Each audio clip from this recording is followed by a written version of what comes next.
Hi everyone and welcome to She. As always, I am super excited for what I have in store for you. And I know the season has been amazing so far, but I'm telling you, we still have so much in store for you. So stay put and remember to keep telling your friends or anyone who needs to know, and we'll be learning a lot from this. And today on the show, you know, it's so interesting how as a mother, you know, as you go through the whole pregnancy journey and then have the baby, it's so easy to want to not ask for help, you know. Maybe you need your shoes tied up and you don't ask anybody to help you and you're there struggling to get that done. Or, you know, the baby comes and you're having all these guests and someone goes like, can I wash your dishes or things like that? You're like, no, I'm fine. You know, and you're just haggling all these things, and yet you could have gotten help. And it gets worse if you're, you know, having some psychological issues, maybe a bit of depression, your hormones are all over the place. Please ask for help. Call up a therapist, see one, etc. But you know, it's one thing for me to say it, it's another thing to hear it from the experts or a mother who's gone through, you know, that whole journey and just get to learn, how do you ask for this help? So I have two amazing ladies on the show today. They'll tell you about themselves and we'll just delve in. And by the time we're done, you will be an expert in asking for help and also taking help, I hope and pray. So karibuni sana to the show. Yeah, so maybe we start with you. Just introduce yourself so everybody gets to know who you are. Right. Hi, everyone. My name is Beulah Njagi. I am currently a student, still pursuing my master's in marriage and family therapy. Yeah, so the ultimate goal is to be an MFT, a marriage and family therapist. I am not a mother yet, but I am a self-appointed favorite auntie. So and you know, just a helper in the sense of the word. And so, you know, with that, there's a lot of people who give help struggle receiving or even asking for it. It's true. Yeah, so in a sense, same kind of boat in the struggle. So we'll see how we can, you know, help each other learn and grow from that. Oh, fantastic. I like that you said you're, you know, just that helper as well, because so many times you think of help in a professional way, but there's also just being that auntie and just offering that help. That's fantastic. Hi everyone, my name is Ruth Mwende. I'm a mother of two very wonderful boys. I'm also a corporate woman.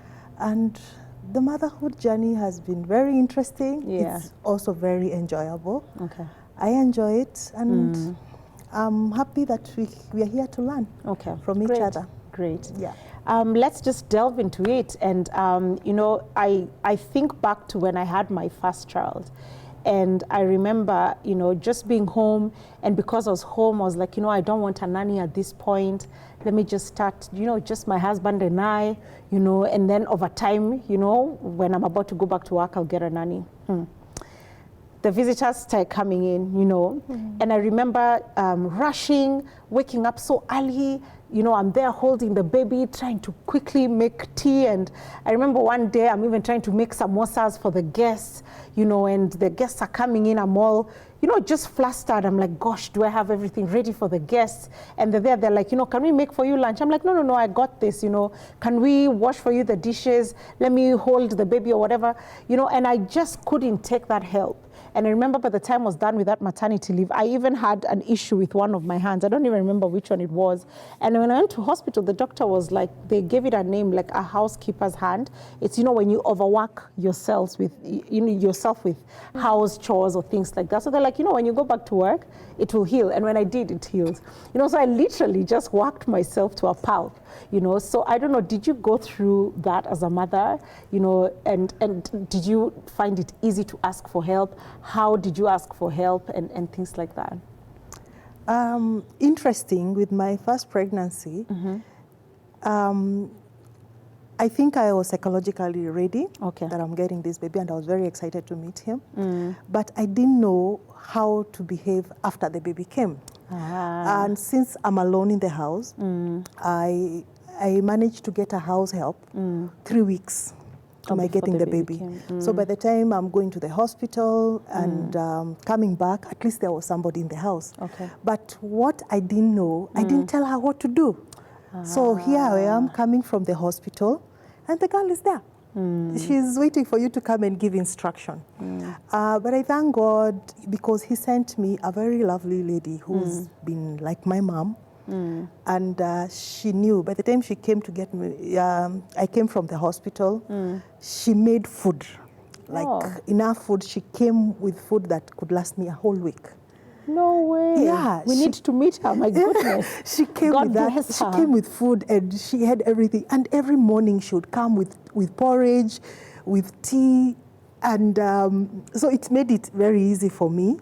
At least the food bit was sorted. And also for me to rest with the baby, it was okay. Now my nanny was like, Auntie, what are we doing? Chakula imepikwa, chai umeletewa, mimi sina ya kufanya. But I thank God for that. Yeah. I was sorted, and she continued that for the first 1 month. Gosh, that's amazing. For the past 1 month. And so for me, as far as the bit is concerned about food, for me it is, I would say I was blessed she was in my life. Yeah. But now the issue of visitors coming in, that is one thing I had not known how to interact with it, because I came from the hospital, I think, on a Monday. And then on Saturday, my friends came over. And in my mind, I was like, I need to rest. And here they are coming, like a group of 10 ladies. I know they are noisy. 10 is so many. Yeah, I know they are noisy. And then they didn't give me prior warning, like on a Friday, that we are coming. So you found out that they morning? tell me at around 11. Wow. Are you in the house? Yes. We are on our way coming. Wow. And they didn't tell me how many they were. So me, I'm thinking, no, they'll just come. I'll just make them a cup of tea and we'll be good. But luckily, as they made that phone call, I had a neighbor lady friend who had come to visit. And we were just seated down chatting. Then she's like, you're saying your friends are coming and you're making tea? No, that's not what you do. You have to make food, like proper food. My gosh. And so I remember the way you're saying you got flustered. I was also like, okay, now where do I start? I have ready food for me in the fridge. It's not fresh food, and even if it's fresh food, it's not enough for them. For them, yeah. But she's a quick thinker. So suddenly she was running up and down, sending my house girl, go buy this, go buy this, go buy this, go buy this. And so by the time the visitors came, the food was not yet ready, but at least there was food. So they ate something. And I didn't know, nobody warned me that visitors come in every day after that. So it was like every weekend, every day, you're there with visitors. Yeah. And yes, it's happy, they've come to see the baby, but you get tired.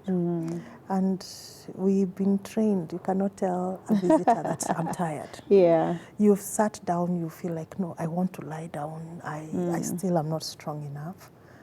But that was my experience. I managed. Wow. And I think we need to, I think it's the Kenyan African way of, just always opening the door for visitors. Yeah. But I think if especially you don't have the help and they're not going to come and help, I think it's okay to, just tell them, no, maybe not this week, or maybe not this month and things like that. And also on the other side, for visitors who are watching, to know that when you go in to see, like this newborn, just know that the mother is healing, so to support and help. And I don't know how that has been for you, being a helper, and also as an expert, what have you seen with a lot of these mothers, through that season? And a lot of mothers go through things. You could have drama with your partner and or husband, and that's the time the baby is coming.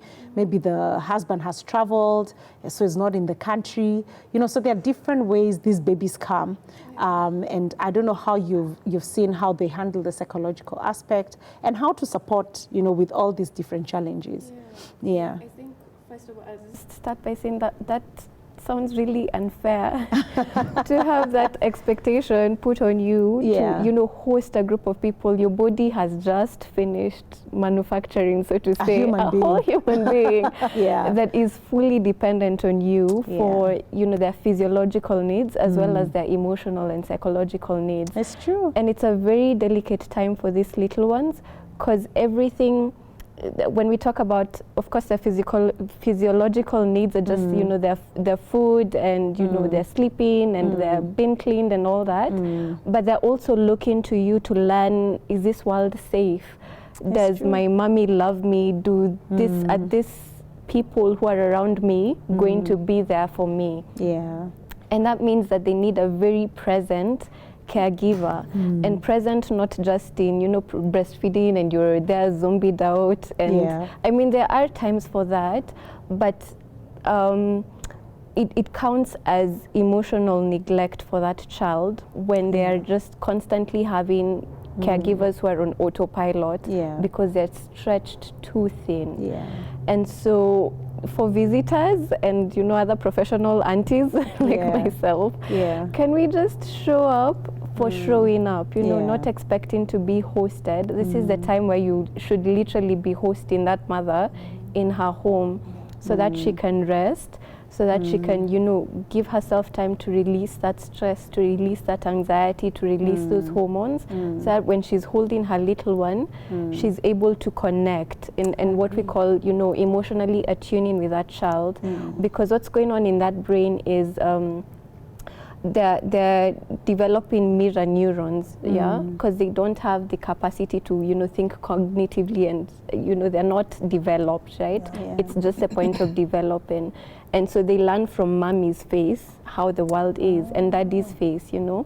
So is it, if, you know, when they coo at you and, you know, you're able to and smile back and respond, then that actually forms the neurons in their brain, showing them how to interact socially, how to regulate themselves emotionally. So if they're with parents who are dysregulated because they're not sleeping well, they're too tired, they're too stretched thin, then this child will not learn how to regulate themselves. And then they grow up and they go to school, and titles are going to start being thrown around of how they have no attention, or they're lazy, or they're ill-behaved. And it's just that they didn't learn to regulate themselves because mommy didn't have a chance to regulate herself. Wow. Yeah. That is so deep, and I hope every visitor has had that.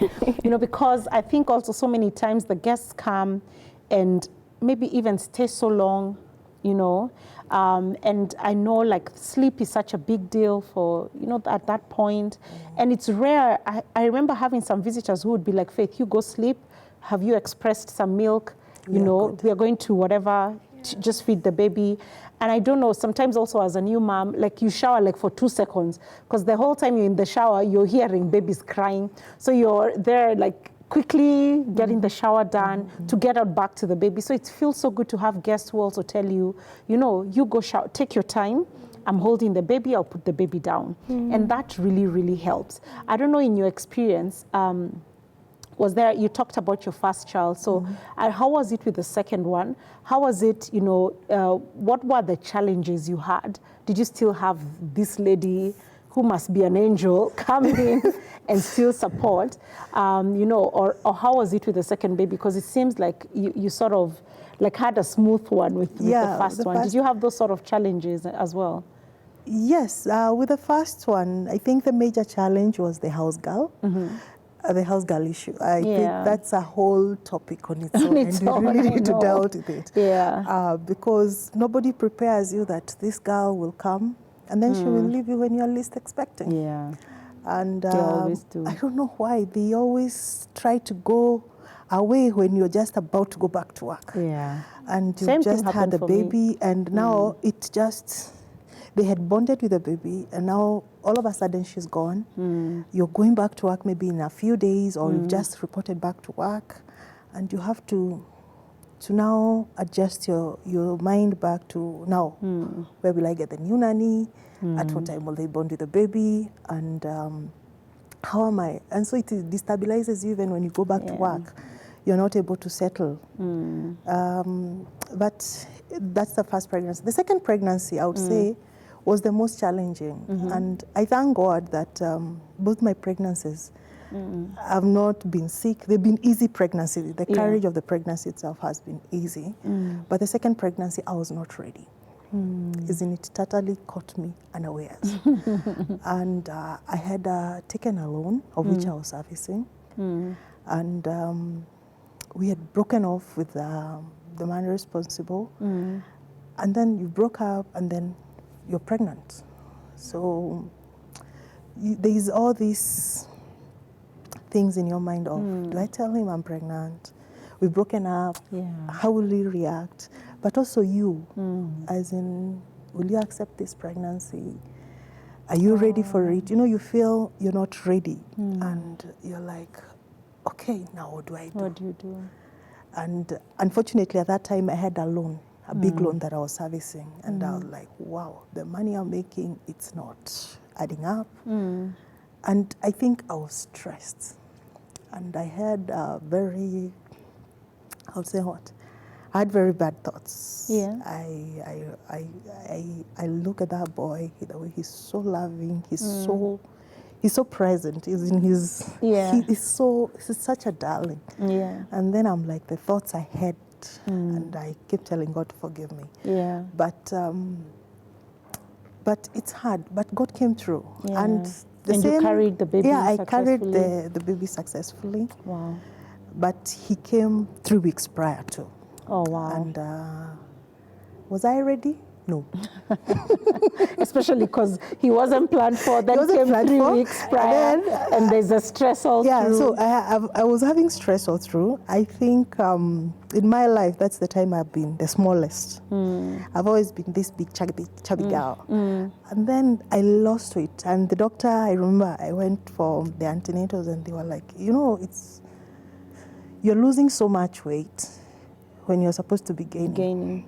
And it's not looking not looking okay. And now when I went for that antenatal, he tested me, and then he said, I think he noticed something about the baby, but he didn't want to say clearly what it is. He's like, no, it's okay. And then I was like, no, what is that?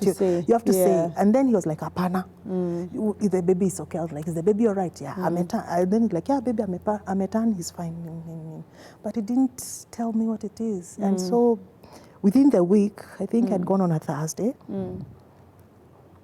And that whole week, the baby came the following week on Sunday. Oh, wow. And I think that thing really disturbed me. I kept asking, what is this that the doctor saw? And he didn't say. And he didn't say. And come Sunday morning, my water broke. It's 3 weeks prior. I'm like here at work. I had written the forms, but I had not filled the day I'm going for maternity. Wow. So I have to go to work, and I was like, okay, now I'll come. I think that was the last week I was to work, and then I go for my leave. I had like two weeks prior to starting my maternity leave. So I wanted to take my leave, and then I do my shopping, I prepare and go. And now here the baby is here. Oh my I've not finished my shopping. And suddenly I'm not psychologically ready for the baby. And I remember I got the baby. I took myself to the hospital. Wow. So like you got into the car? Yeah, the water broke. I was like, okay, fine. So does it mean when the water breaks and the baby is not yet, is there something they can do about it or something? But now I had chosen a hospital near where I live. So when I went, I'm like, my water broke. So they're like, okay, fine. So you're ready for a baby? So I'm like, me, I'm not ready for the baby. Yeah. So the nurse looks at me, is like, are you okay? I'm like, yeah. But by then my BP was high. And so they have to give me meds to bring down the BP, so that now they start inducing me. Were you going to have a CS, or did you have a normal, like natural? Actually, the major concern at that point was to bring down my blood pressure. Okay. And then now they decide according to, they induce me whether I'll open or not. And they checked me, they're like, okay, you've dilated many centimeters, let's see the progress. So I was there the whole day, moving up and down, going up and down the stairs. And they're like, but now in my mind I was like, you are to come 3 weeks from now. Why are you coming now? I had not done house shopping. At least with the first baby, I had done all the shopping, I had filled serious everything, such that even if I stayed in the house a whole month without going to the shop, I'm fine. This one, I knew I had time to do all that. Yeah. I didn't have anything. Wow.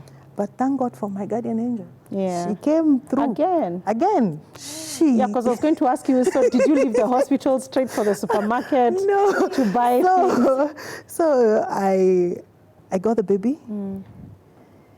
And then the following day, that's when I called my guardian angel. I told her, I've got the baby. I'm in this and this hospital. She came. Wow. Took us home. Oh, took you guys home? Yeah. A lady friend who used now to come do cleaning in my house, God touched her. She had cleaned my house. It was so clean. Yeah. And I was like, and you wow. just want a clean house on a day like that, yeah. It was so clean. As in, now that is one of the purposes of calming me down. She calmed me down, and I was like, wow. Because I left the house in a mess. Now you're coming back, it's all clean, the baby is okay, and you're fine. Wow. Yeah. Wow. I'm curious, when you said there were some thoughts you were going through, you didn't say what. Are you comfortable to talk about that? I'm very curious. I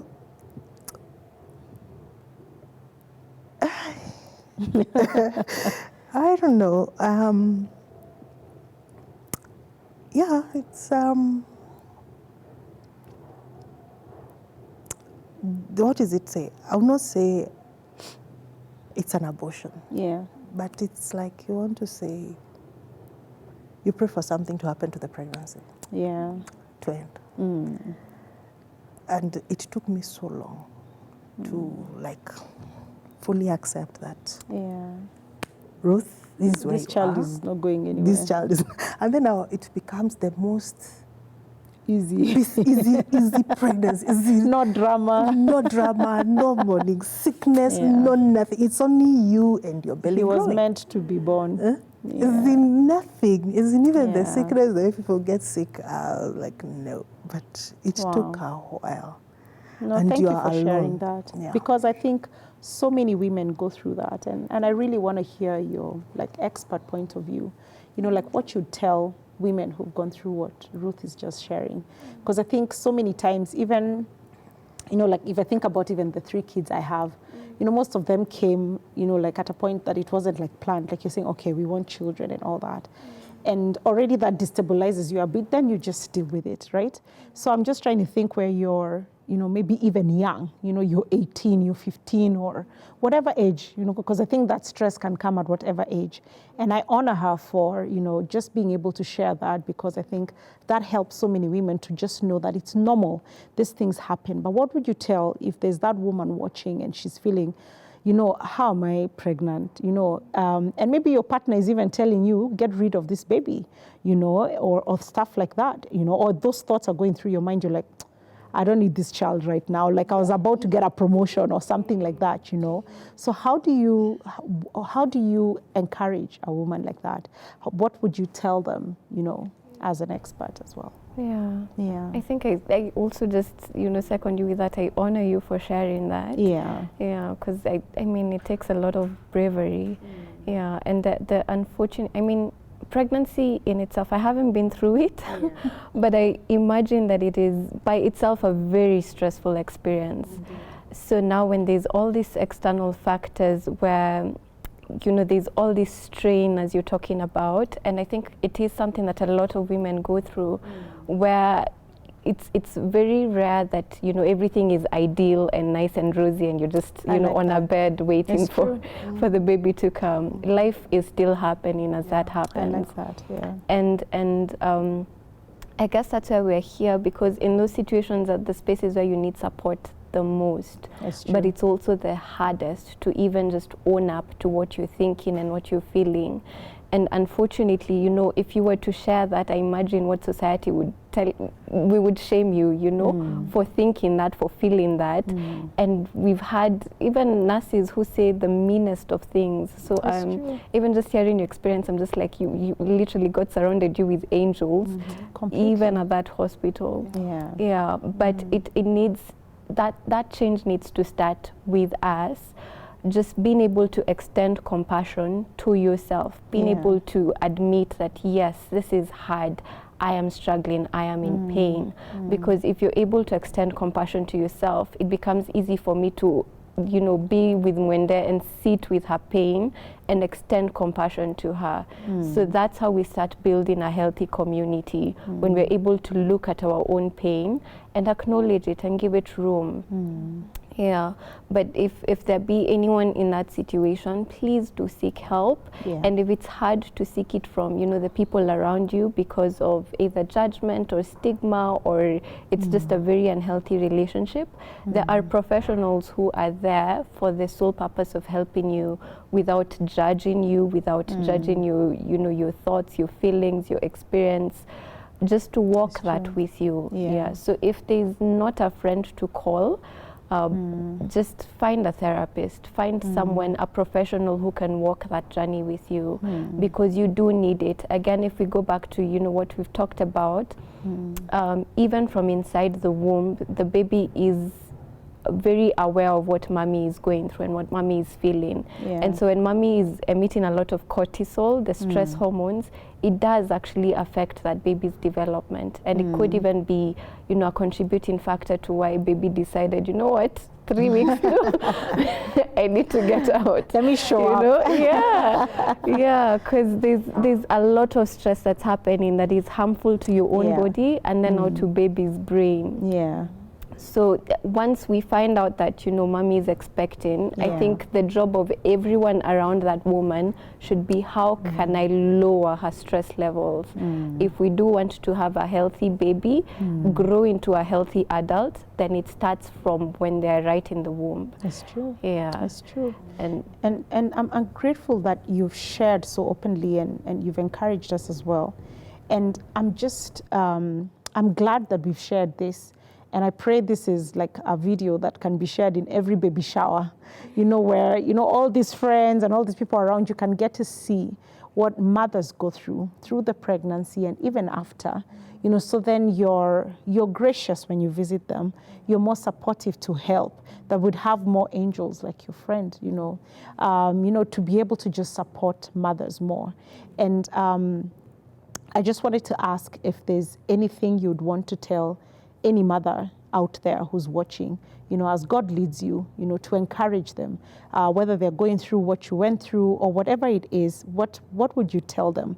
It could even be if you were to go back to finding out that you are pregnant with your second baby, what would you tell yourself? But as God leads you. I think with time, the way I've interacted with different women and come across them, I've come to appreciate the beauty of God blessing you with a child. It's a blessing that you can't equate it, and it's just so gracious to have it. Because I have friends who've really paid a lot of money to get the IVF.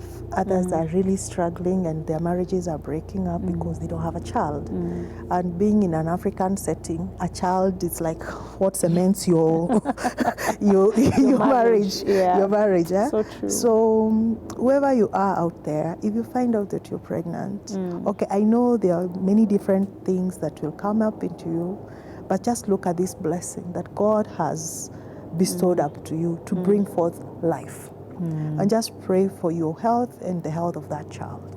If you are able to get supportive friends, it's okay. Be good. Just in regards to asking for help, I would say the church is failing, especially if you get pregnant and you're not married and you're there. They really segregate you and they're not there. And also in most churches, there are no programs to deal with these single ladies who come up. So I think if they can bring that, it's okay. On the other hand, as a friend going to visit this mother who's just gotten a baby, if she's your friend, please cook in your house. Cook, pack everything. If you want to cook mukimo, uji, everything, cook everything. Yes. Go to this person. At least if she's not showered, hold the baby, let her shower. By the time she's coming from the shower, maybe you've set up the plate and the food. You eat. Don't let her go through the stress of wondering what is she going to make. Just cook. And don't just cook enough for you to eat that time. Cook more, such that you can leave her with some. She will not need to bother to cook later, so that she can rest. Another thing is, don't visit immediately.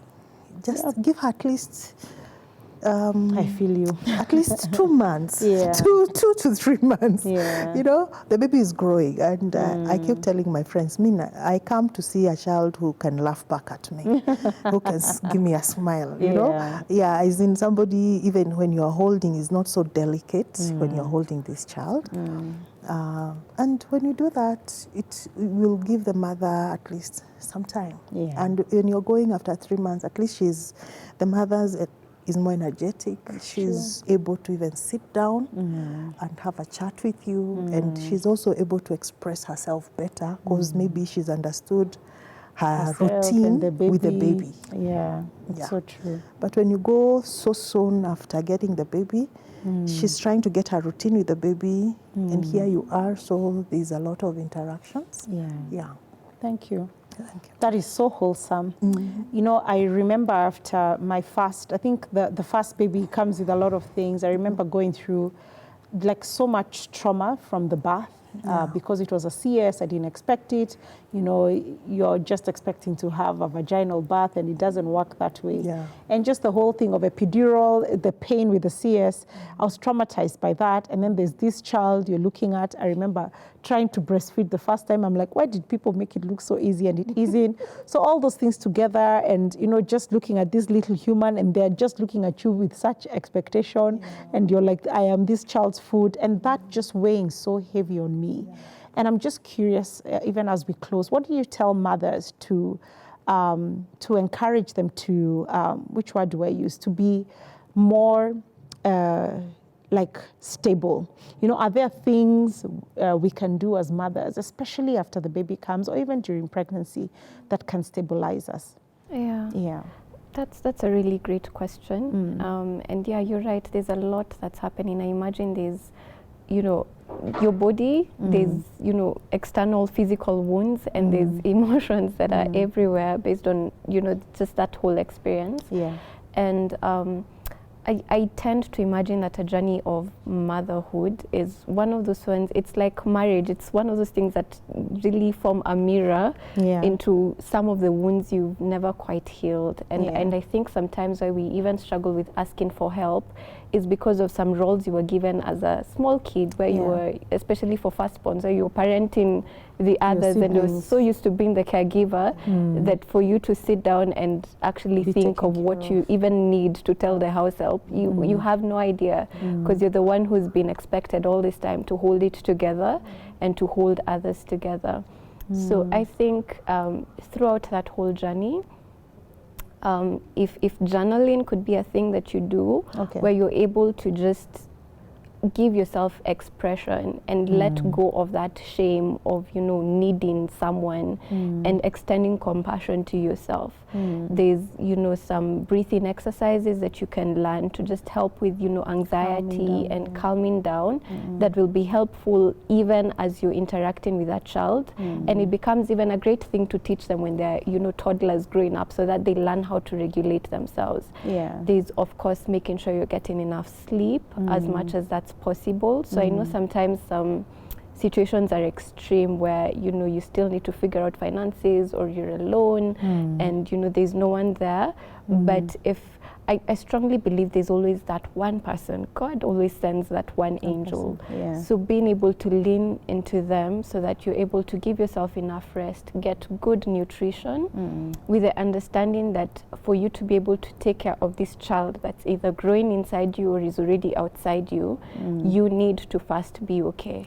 Because you cannot pour from an empty cup, right? That's true. Yeah, so taking care of your physiological needs and attending to your emotions, not stuffing it down, not being strong. Yeah, so if you need to cry, cry. It's the body's natural way of actually regulating. So yeah, and now, you know, for the society, for the rest of us who are not mothers or who don't have these experiences, so it's easy for us to say, mbona unalianga kila saa? Mtu hafai. No, just letting them have their processes, because it's important. I like that. Yeah. Thank Thank you so much. Yeah. Thank you, ladies. Thank you, Ruth, for sharing so beautifully, so openly. Yeah. I know God has used that to help someone. And thank you for sharing your expert advice. I just love that, you know, you're making it okay for us to cry, you know, and things like that. You know, I think sometimes it's good to just be told, imagine, just cry. Thank you for that. And I think most importantly, I'm reminded how the Word of God talks about that He's a present help. You know, and present help is now. Now when you've just found out that you're expecting a baby.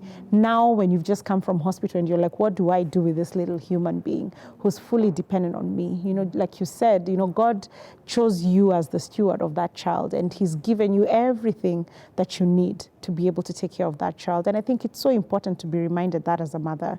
So just know that God is a present help. This has been She. I have had so much fun learning and just taking all that in. I'm so encouraged for the rest of my journey as well. And if you have any questions or you need some help, you know, feel free to reach out to us and we'll guide you to the right people who can help you as well. And continue enjoying this journey. See you next week right here on She. God bless you.